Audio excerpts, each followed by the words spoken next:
Hey, you're back in the garage with TheEZGZ. I better kill this radio for the music Nazis get me. Gotta have some tunes when you're slaving away. I think I mentioned in my last video that I was gonna do some carburetor testing on Valerie here, but no brakes. That became real evident.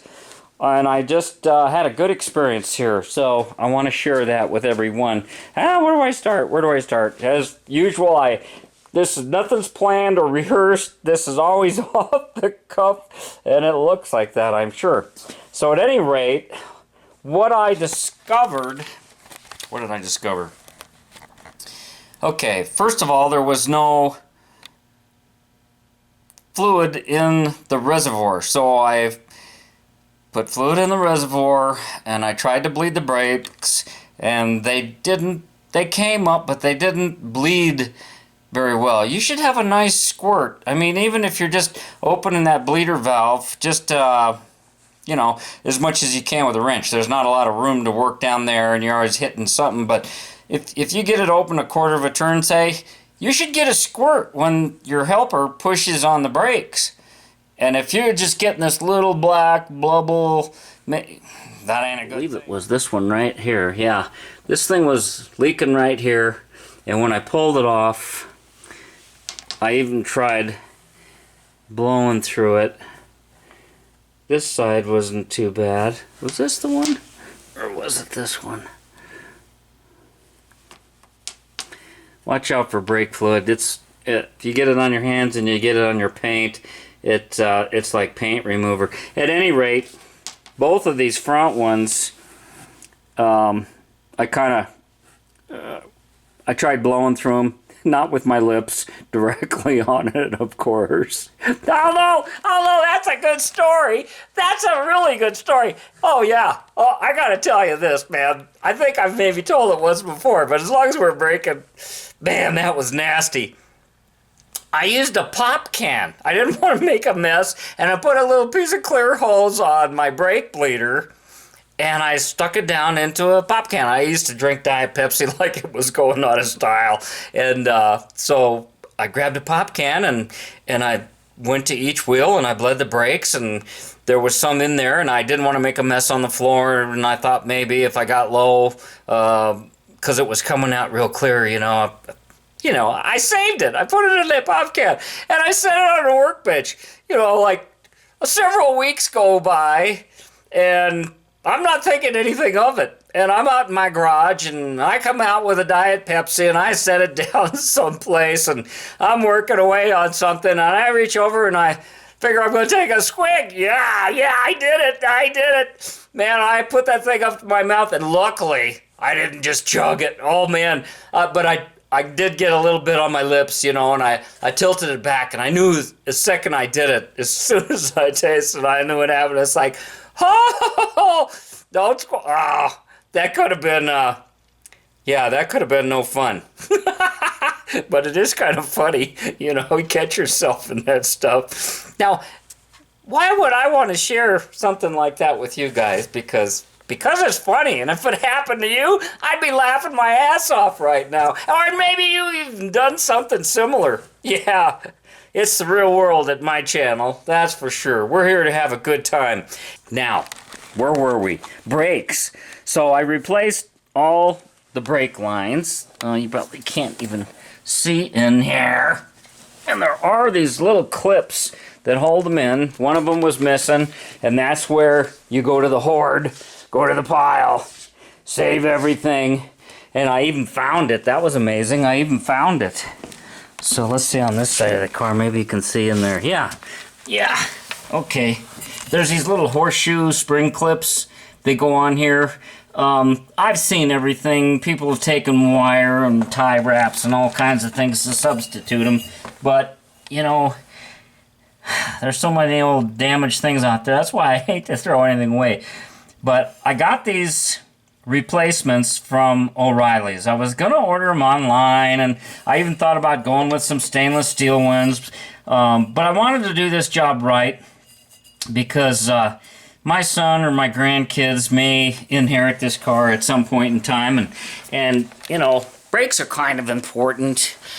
And if you're working on your own brakes and you don't have experience, there's only one way to get experience, and that's to do things.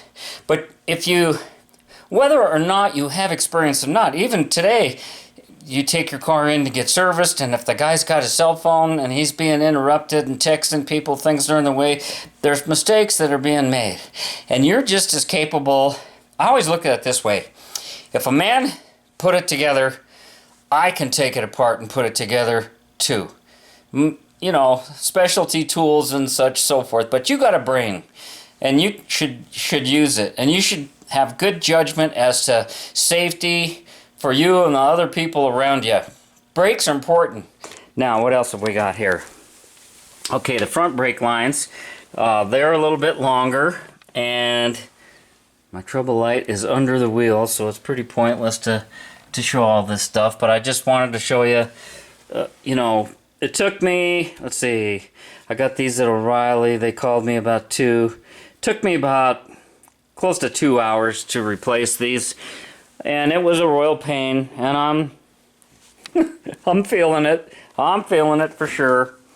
The brake reservoir is over here. I replaced those with 3/8. I think they were fuel lines. I'm not sure. Maybe I should grab that trouble light. Which way will it go?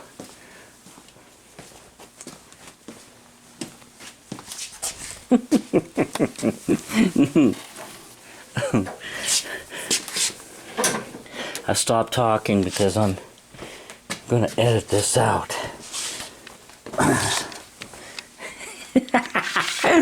Yeah, just yank on it.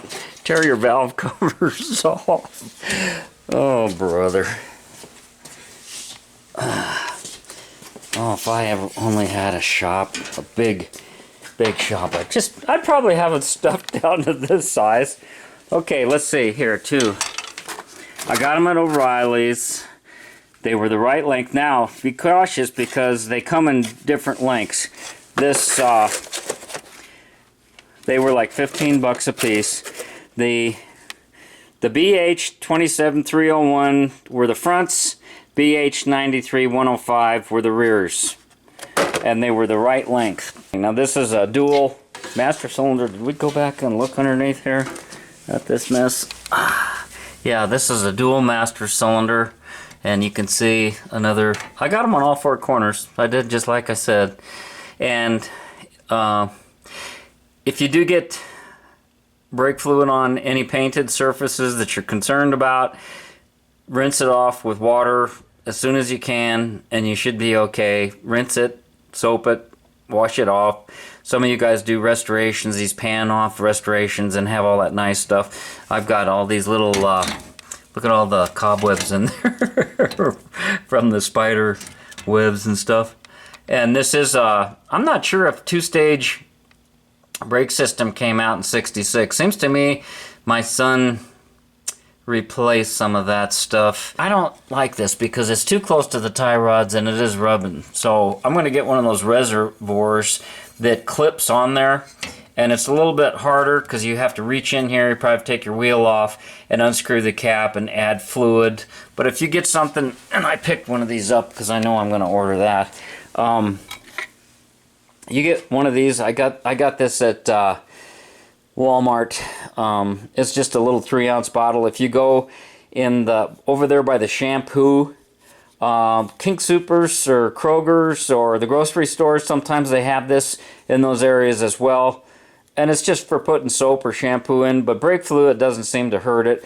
You'll just have to experiment, and I'm not sure if this one's going to work, but it's all they had. And you can just carry some brake fluid with you and put it in here and tuck it away, and it's a lot easier to reach in there and squirt in there to top it off. On my dune buggy, when I was out in the sand, I had a leak, and what I did is just took some wire ties, and it was a post like this right over here, and I just took a couple of those nylon electrician's wire ties, and I just snugged it down right there.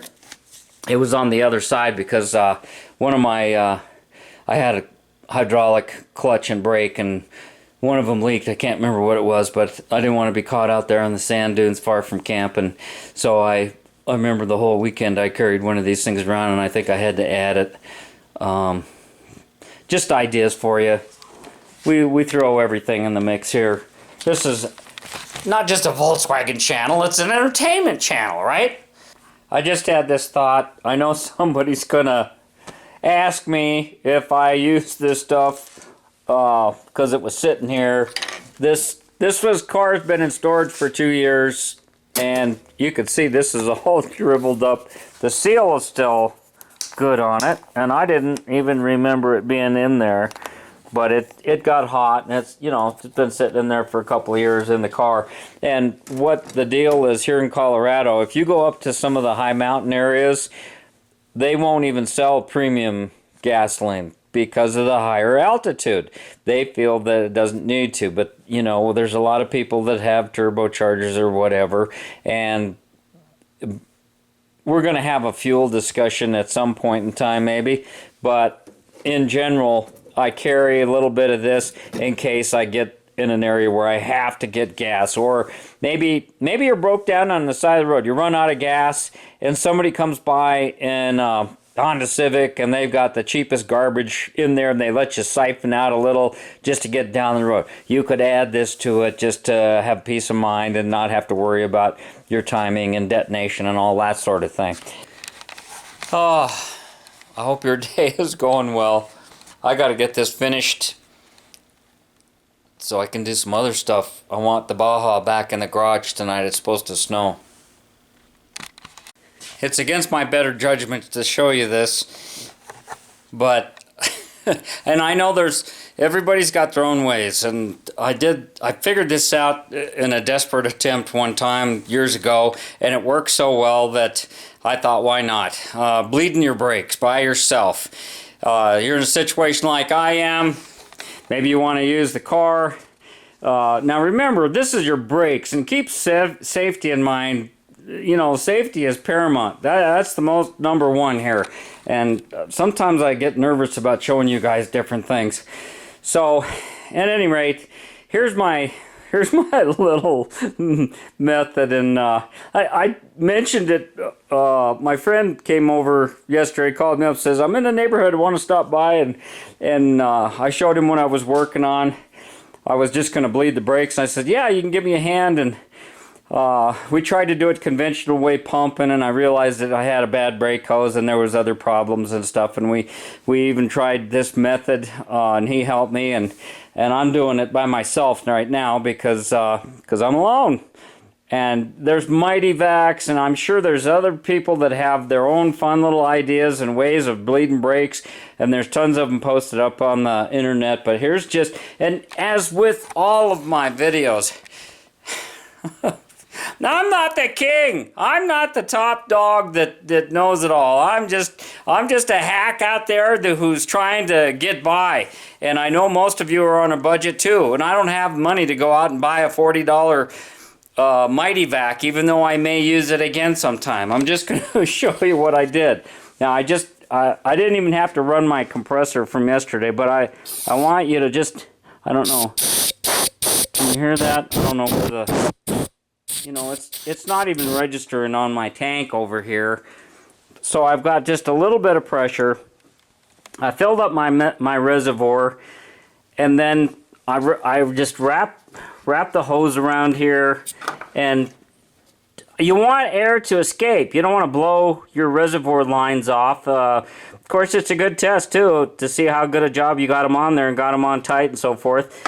But nonetheless, what I did was open up the, I took my wrench and I put it on this is the furthest one away from the master cylinder. I opened it up a quarter of a turn and left it that way.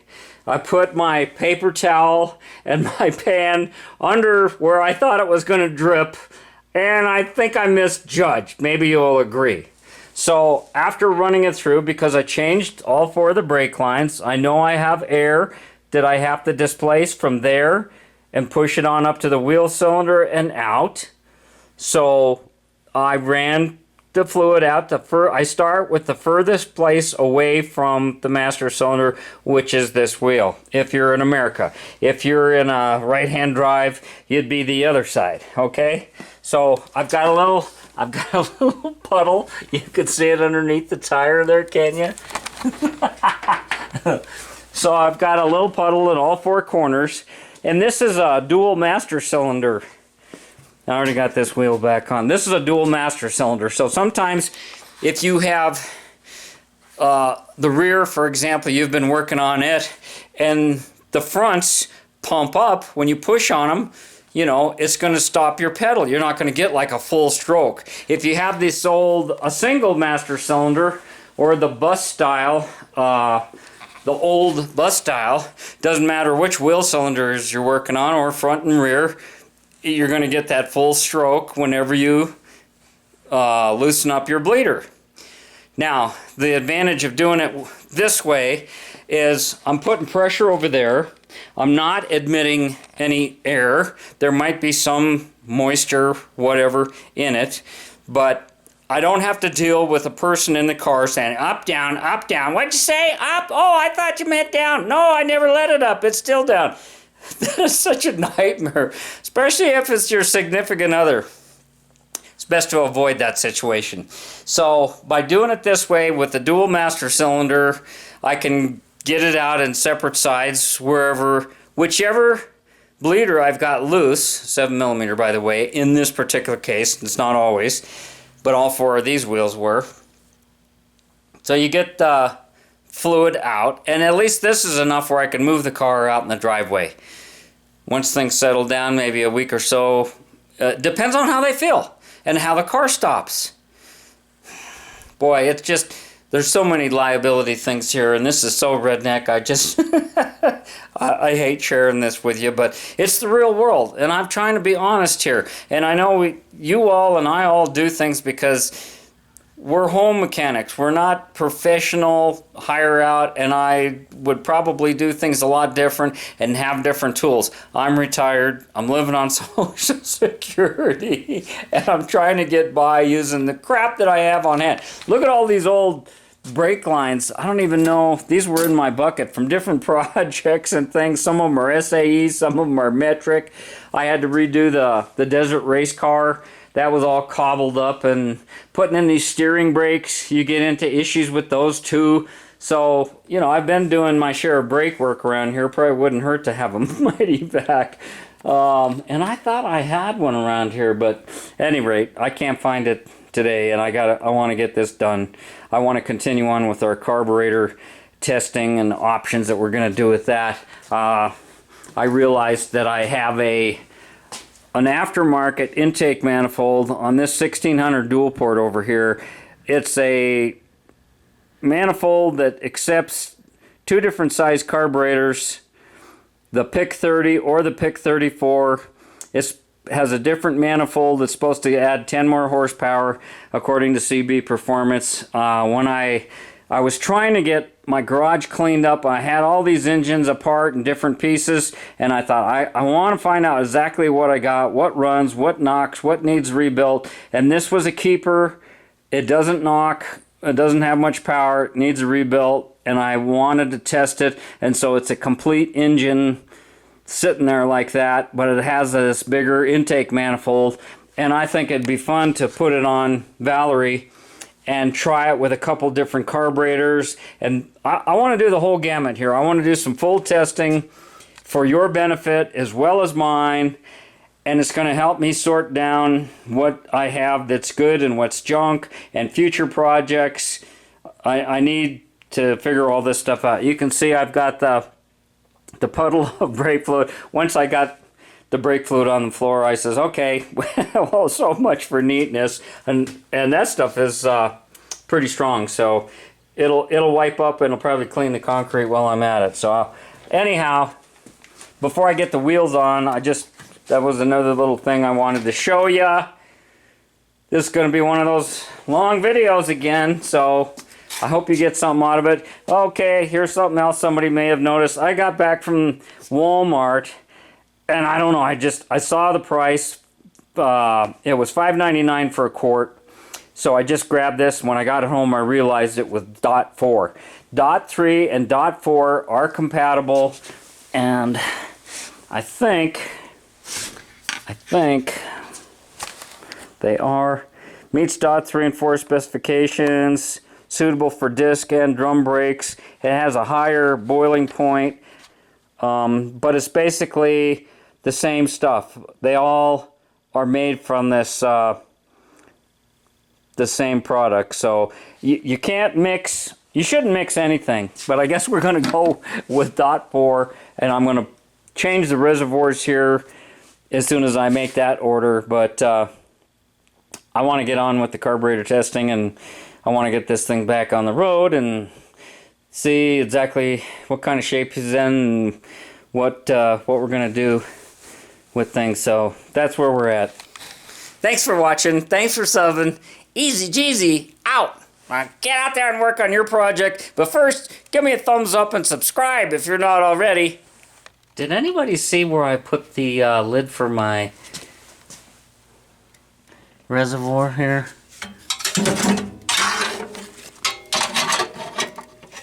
Huh. I know I set that down someplace where I wouldn't lose it.